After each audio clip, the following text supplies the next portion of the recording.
the Election Commission has in fact, sources are telling us at the moment that the Election Commission has in fact held the Jharkhand Chief Minister Hemant Soren guilty, and according to sources, Election Commission has recommended only disqualification, which essentially means that he can get re-elected in a span of 6 months. It also essentially means that he could continue as Chief Minister if the party legislators re-elect him as leader. So sources at the moment telling NDTV that Hemant Soren's disqualification has been recommended by the Election Commission. They have held him guilty, but the disqualification, it's only a disqualification which essentially applies for a period of 6 months. Let's go right across to Saurabh Gupta joining us with the very latest. Saurabh, what are you learning?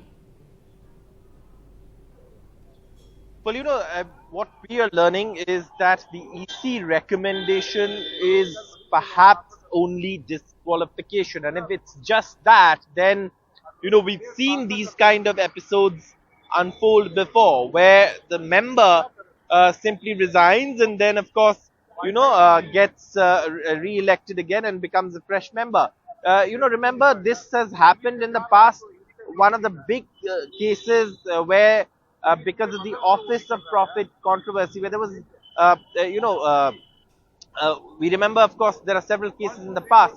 But here, if he gets disqualified, then he has to obviously get himself elected again as an MLA.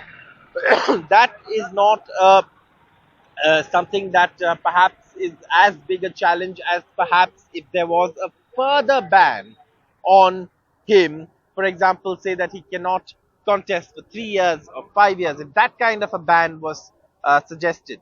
What we are being given to understand, and then, if you look at several tweets that are being put out by several leaders, in that context, this is making it clear that, this is perhaps recommending only a disqualification and nothing beyond that. So the governor then will only have to disqualify and there can be no further ban. I beg your, before, more than that. So that would give Hemant Soren enough maneuvering space politically. Now, I'm just reading this tweet from Sarayu Roy, who's also, a very, very, senior leader in Jharkhand. And his tweet, of course, is saying that according to very reliable sources, the Election Commission has disqualified, Hemant Soren from the post of MLA. As soon as the notification of disqualification to become an MLA leaves the Raj Bhavan, he will have to resign or get a stay order on this notification from the Honorable Court. Now, it is only disqualification, which means that he can get himself re-elected, is what experts are saying. But again, we'll have to go perhaps to try and get some, experts, former election commissioners who can speak on this. Yes. Because if there's no further ban, then he can, of course, get himself re-elected.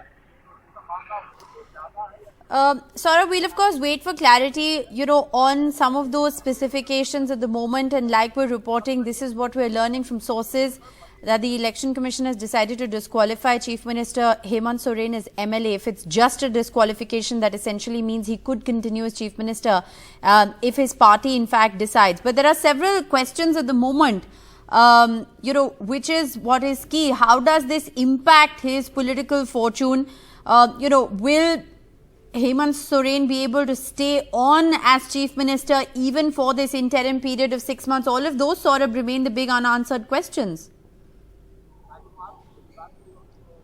That's right. These are unanswered questions, and all of these questions come into play only once the governor's decision is known, of course, based on the recommendation of the Election Commission. And the governor, of course, is here at the Raj Bhavan. We are right outside the Raj Bhavan. Once the governor makes his decision known, then there will be more clarity on this matter. But at this point, it seems that it is just a disqualification if one is to go by the tweet of Sarayu Roy, a very senior leader in Jharkhand, who's saying that according to very reliable sources, the Election Commission has disqualified Hemant Soren, JAM, from the post of MLA. as soon as the notification of the disqualification to become MLA leaves the Raj Bhavan, of course, uh, he will have to resign as chief or get a stay order on this notification from the court. So again, this is likely to be a matter that's going to end up in the courts. But what perhaps many were adding is there a penalty period, or for example, will the is there more beyond the disqualification that he cannot contest further for a period of a few years? If that was the case, then there would have been a bigger problem. At this point, it seems it's only a disqualification for Hemant Soren. Right. Also, for the benefit of our viewers, Saurabh, could you put this in context, in terms of how this is likely to impact Hemant Soren? There has been a lot of speculation about, his future, the future of the JMM government in Jharkhand. Remember when this Office of Profit controversy was raked up, the BJP was quick to say that we demand early elections. It makes his position as Chief Minister untenable. So, break down for our viewers the politics of what is happening in Jharkhand at the moment. So, at this point, political analysts have been saying that the BJP has demanded mid-term polls. Why has it demanded mid-term polls? Perhaps it could look at, something like what happened in Maharashtra, where, more than 2/3 of the MLAs break away and join a new formation. Now, the reason that the BJP has, demanded mid-term polls is because that particular option for the BJP is not seemingly working out. That's the political analysis as far as this particular development is concerned. So, in that context, obviously, there is a chance that this matter could linger on. Now, as far as staying in office is concerned, anyone can become a minister, but they have to get themselves elected in 6 months if you're not a minister. So now Hemant Soren, of course, is if he gets disqualified, again we'll have to look at that particular law. Can he then, of course, continue, as chief minister, because this time he's been disqualified.